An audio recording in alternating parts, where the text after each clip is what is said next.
नमस्कार.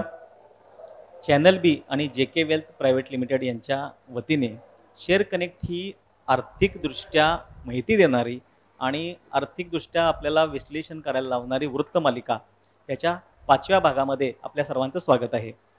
गेल्या 4 भागांमध्ये आपण गुंतवणुकीचे वेगवेगळे प्रकार आणि गुंतवणूक कशा पद्धतीने केली तर सर्वसामान्यांचा कमीत कमी नुकसान आणि जास्तीत जास्त फायदा होईल याबाबत आपण पाहिलं आहे. पुढील 3 भागांमध्ये आपण टप्प्याटप्प्यानं गुंतवणुकीचे प्रकार त्याचबरोबर कशा पद्धतीनं इन्व्हेस्टमेंटचा ॲपिटाईट असायला पाहिजे, कोणत्या टप्प्यांमध्ये गुंतवणूक करावी, गुंतवणुकीचे नेमके फायदे काय, गोल बेस्ड गुंतवणूक कशा पद्धतीने पुढे न्यावी, जर उत्पन्न कमी असेल तर अशा वेळेस बचत करण्याबरोबरच ते बचतीचे पैसे कशा पद्धतीने ग्रोथ करावेत ह्याबाबत आपण जाणून घेणार आहोत. आर्थिकदृष्ट्या सक्षम झाल्यानंतरच आपल्याला खऱ्या अर्थानं प्रगती आणि आर्थिकदृष्ट्या फ्रीडम ज्याला म्हणतो आपण ते मिळू शकतं. हे जाणूनच आपण शेअर कनेक्टच्या ह्या भागामध्ये अनुज पाटील यांच्याकडून पुढील माहिती आपण घेणार आहोत. तुमच्यापैकी प्रत्येकाचं मी जे के वेल्थ प्रायव्हेट लिमिटेड तर्फे, जे के ग्रुप तर्फे, बी न्यूज तर्फे आणि RIT तर्फे सगळ्यांचं या आजच्या फायनान्शियल फ्रीडम कसं अचीव करावं या सेशनमध्ये स्वागत करतोय. फायनान्शियल फ्रीडम आपल्यापैकी किती लोकांना अचीव करायची ॲक्च्युअली इच्छा आहे? तुमच्यापैकी प्रत्येकाला खरोखर इच्छा आहे फायनान्शियल फ्रीडम एन्जॉय करण्याची? बरं चला, कुणाला इच्छा नाही आहे त्याने एक वेळ हात वर करा.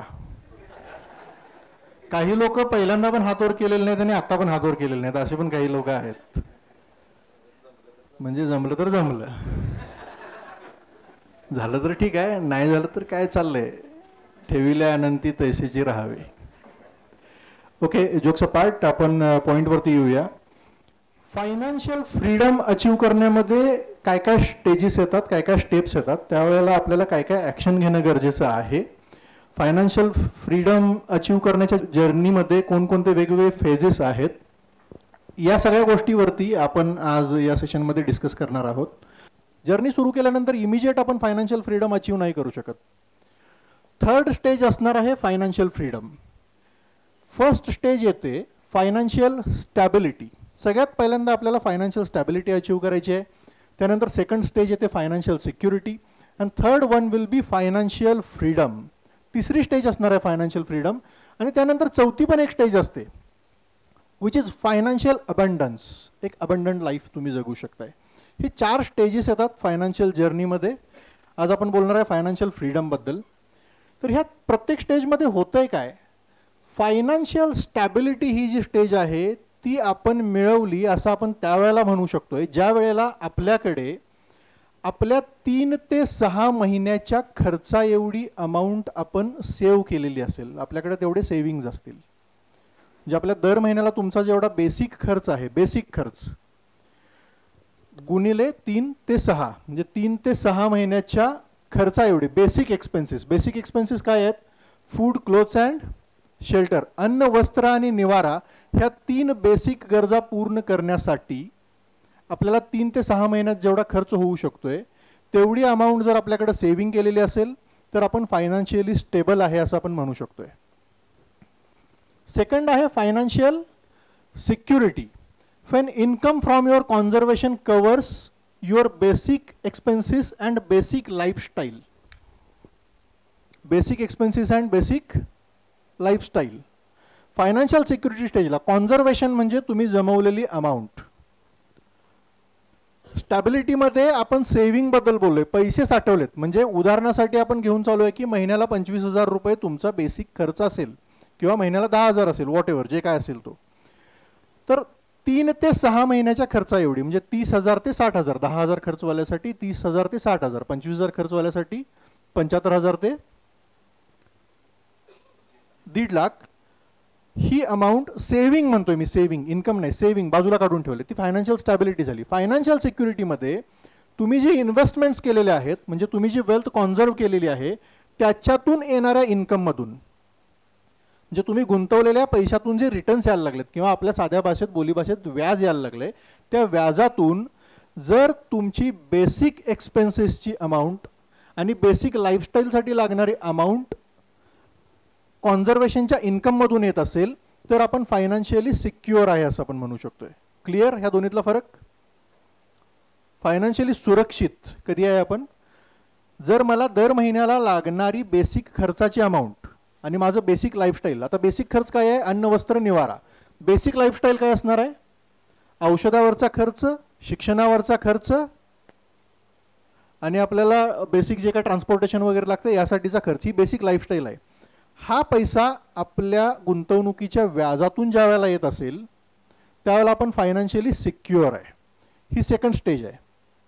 साठवलेला पैसा नाही आहे, साठवलेला पैसा आपण गुंतवलाय आणि गुंतवलेल्या पैशातून ज्या वेळेला रिटर्न्समधून हा खर्च निघायला लागलाय त्यावेळेला आपण फायनान्शियली सिक्युअर आहे. आणि यानंतर थर्ड स्टेज येणार आहे ज्याबद्दल आज आपण बोलायला लागलोय, फायनान्शियल फ्रीडम. ज्या वेळेला तुम्ही तुमचे सगळे एक्सपेन्सेस तुमच्या संपत्तीमधून त्याच्यातून मिळणाऱ्या इन्कममधून कव्हर करताय विदाउट कॉम्प्रोमाइजिंग युअर लाईफस्टाईल. तुमची लाईफस्टाईल कॉम्प्रोमाइज न करता, तुमची लाईफस्टाईल कॉम्प्रोमाइज न करता जे काय पैसा लागणार आहे, काटकसर करून नाही, कॉम्प्रोमाइज न करता जो काय पैसा लागणार आहे तो तुमच्या गुंतवणुकीच्या व्याजातून ज्या वेळेला येतोय, that is financial freedom. Financial freedom concept clear झाली? आता पहिल्यांदा कदाचित काही लोकांना हे फायनान्शियल फ्रीडम म्हणजे नेमकं काय माहित नसेल. आता किती लोकांना इच्छा आहे फायनान्शियल फ्री व्हायची? Basic lifestyle, basic needs, basic lifestyle आणि तुमचं लाईफस्टाईल जे काय तुम्हाला जगायचं आहे, हा सगळा पैसा म्हणजे कशासाठी लागणार आहे? बेसिक लाईफस्टाईल व्यतिरिक्त अजून काय लागतंय आपल्याला? Restaurant visits. माझ्याकडे पैसा इन्व्हेस्टेड एवढा आहे की ज्याच्यातून येणारं व्याज मी एन्जॉय करू शकतोय. मला पाहिजे त्यावेळेला पाहिजे त्या रेस्टॉरंटमध्ये जाऊन me with family, with friends, solo जे काय असेल मी एन्जॉय करू शकतोय. वेकेशन्स एन्जॉय करू शकतोय त्या वेल्थमधून येणाऱ्या रिटर्न्सवरती.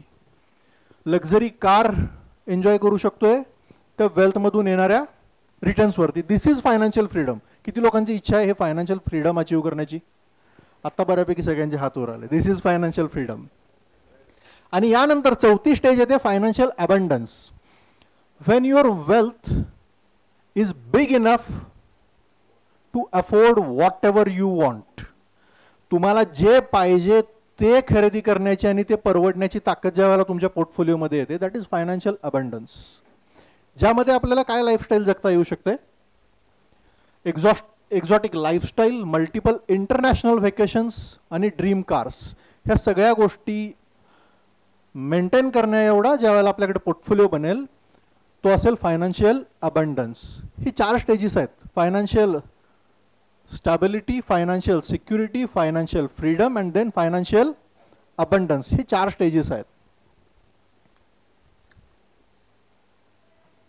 आता फायनान्शियल फ्रीडम इच्छा तर प्रत्येकाची आहे. प्रत्येकाने आता हात वर केला की यस मला हे फायनान्शियल फ्रीडम अचीव करायचं आहे. पण काय खरंच प्रत्येक व्यक्ती फायनान्शियल फ्रीडम लाईफमध्ये अचीव करते? इच्छा असणं वेगळी गोष्ट आहे, रियालिटी वेगळी असते.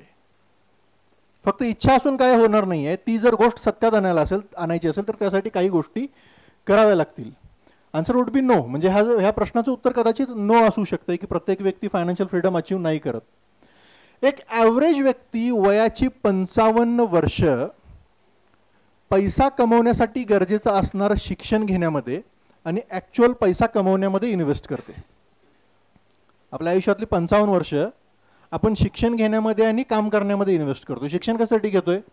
की त्या शिक्षणाचा, त्या डिग्रीचा कुठंतरी पुढे जाऊन आपल्याला व्यवसाय करायला, जॉब करायला, म्हणजे इन्कम सोर्स जनरेट करायला त्याचा उपयोग होईल. म्हणजे ते पण इन्कम कमवण्यासाठी तो टाइम द्यायला लागलोय आपण आणि ॲक्च्युअल पैसा कमवण्यासाठी. असे टोटल 55 वर्ष आपण इन्व्हेस्ट करतोय.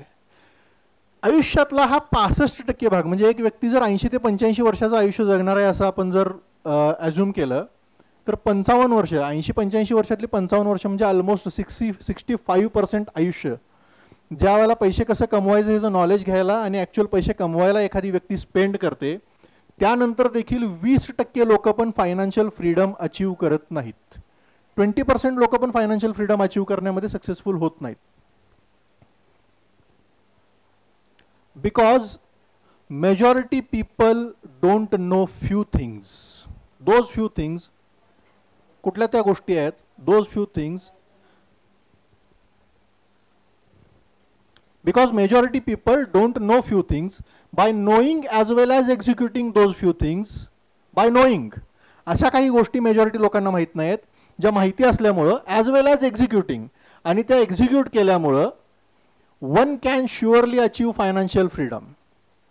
एखादी व्यक्ती शुअरली फायनान्शियल फ्रीडम अचीव करू शकते. मेजॉरिटी लोक का करत नाहीत? कारण का कसं करायला पाहिजे आणि काय करायला पाहिजे हेच बऱ्याच लोकांना माहिती नसतंय. तुम्हाला ती माहिती करून घ्यायची इच्छा आहे? So I am in the profession. मी एका अशा प्रोफेशनमध्ये आहे जिथे आम्ही लोकांना फायनान्शियली फ्री व्हायला मदत करतोय. आम्ही लोकांना कॅश फ्लो कसा मॅनेज करायचा शिकवतोय, फायनान्शियल प्लॅन करून देतोय, लोकांना हँडहोल्ड सपोर्ट करतोय आणि त्यांना फायनान्शियल फ्रीडमपर्यंत घेऊन जातोय. तुम्हाला वाटतं हे एक चांगलं प्रोफेशन आहे, एक नोबल प्रोफेशन आहे? तुमच्यापैकी कोणाला जर ह्या प्रोफेशनमध्ये करिअर करण्याची इच्छा असेल तर त्यासाठी पण आम्ही गायडन्स देऊ शकतोय आम्हाला 1-to-1 भेटल्यानंतर. आता हे जगाचं जाऊ दे, 20% लोकच करतात, 80% लोकांना होतंय होत नाही वगैरे, हे ओव्हरऑल इन जनरल टॉक थोडा बाजूला ठेवूया. आज आपण इथं वेळात वेळ काढून आले तर आपण आपल्या स्वतःबद्दल थोडंसं फोकस करून चर्चा करूया. Will you achieve financial freedom? करायची इच्छा आहे, ठीक आहे. बऱ्याच लोकांना लाईफमधला बराच वेळ इन्व्हेस्ट केल्यानंतर पण होत नाही, हे पण ठीक आहे. आता आपण आपल्याबद्दल बोलूया. तुम्ही फायनान्शियल फ्रीडम अचीव करू शकताय का किंवा करणार का? येस ऑर नो, दोनच उत्तर आहे, तिसरं काय याच्यामध्ये उत्तर नाही. एकतर येस किंवा नो. इफ यस, जर तुमचं उत्तर येस असेल, हाऊ, कसं करणार? आणि काही लोकांनी आता इथं मोटिवेशनमध्ये यस बोललेलं असणार आहे, मनातल्या मनात नाही आलेलं असणार आहे. इफ नो, व्हाय? जर यस जर करणार असाल तर कसं करणार? जर करणार नाही आहे तर का करणार नाही आहे, का नाही होणार? ह्या प्रश्नाची उत्तरं आज आपण समजून घेऊया. तुम्हाला काही क्वेश्चन विचारू शकतोय मी? What is your qualification? तुमचं शिक्षण काय आहे? ॲव्हरेज कोणाचं ग्रॅज्युएशन असेल, कोणाचा डिप्लोमा झाला असेल, कोणाचं मास्टर ग्रॅज्युएशन असेल, कोण इंजिनिअरिंग केलेलं असेल. वेगवेगळ्या प्रोफेशनमधले वेगवेगळ्या क्वालिफिकेशन लेवलचे आपण इथं आज एकत्र जमलोय. चला, ऑलमोस्ट ग्रॅज्युएशन कंप्लीट आहे प्रत्येकाचा. आता त्यांना माझा दुसरा प्रश्न आहे, 12वी कंप्लीट केले तुम्ही? ज्यांचा डिप्लोमा झाला आहे, ज्यांचं ग्रॅज्युएशन झालं आहे, ज्यांचं मास्टर ग्रॅज्युएशन झालं आहे, HSC कंप्लीट केले? हे काय क्वेश्चन आहे? 10th कंप्लीट केलं? HSC केलंय, बरोबर आहे. SSC केले? केलेलंच असणार आहे. आता यातलं पहिल्यांदा काय केलं तुम्ही? पहिल्यांदा SSC केली, HSC केली, का डायरेक्ट MBA वगैरे केलं, काय BEची डिग्री घेतली, MTech केलं, BTech केलं, काय केलं? पहिल्यांदा SSC, त्याच्यानंतर HSC, त्याच्यानंतर तुमचं ग्रॅज्युएशन, मास्टर ग्रॅज्युएशन. ही एक प्रोसेस आहे, ही एक सिस्टम आहे. आज जर मला टाय लावायचा आहे तर पहिल्यांदा मला शर्ट घालायला पाहिजे, मग त्याच्यावरती टाय लावायला पाहिजे, मग त्याच्यावरती ब्लेझर घालायला पाहिजे. जर मी हे उलटा कार्यक्रम करून तुमच्यासमोर आज इथं उभारलो, आधी ब्लेझर घातलाय, त्याच्यावरती टाय लावलाय, त्याच्यावरती उलटा शर्ट घातलाय, तर हे फायनान्शियल लिटरसी प्रोग्राम नाही वाटणार, एखादा सर्कस वाटणार. Yes or no? तर लाईफमध्ये एक सिक्वेन्स आहे प्रत्येक गोष्टीला, तसंच फायनान्शियल फ्रीडम अचीव करायला पण सिक्वेन्स आहे. चॅनल बी आणि JK वेल्थ यांच्या वतीनं सुरू असलेल्या शेअर कनेक्ट या वृत्तमालिकेला सर्वसामान्यांतून मिळणारा प्रतिसाद पाहता आम्ही ह्याचे आणखीन काही भाग प्रक्षेपण करण्याचा निर्णय घेतलेला आहे. त्यानुसार प्रत्येक महिन्याच्या दुसऱ्या रविवारी शेअर कनेक्ट चॅनल बी वरही दिसतं आणि सोशल मीडियाच्या वेगवेगळ्या प्लॅटफॉर्मवरही आपण हे पाहू शकतो.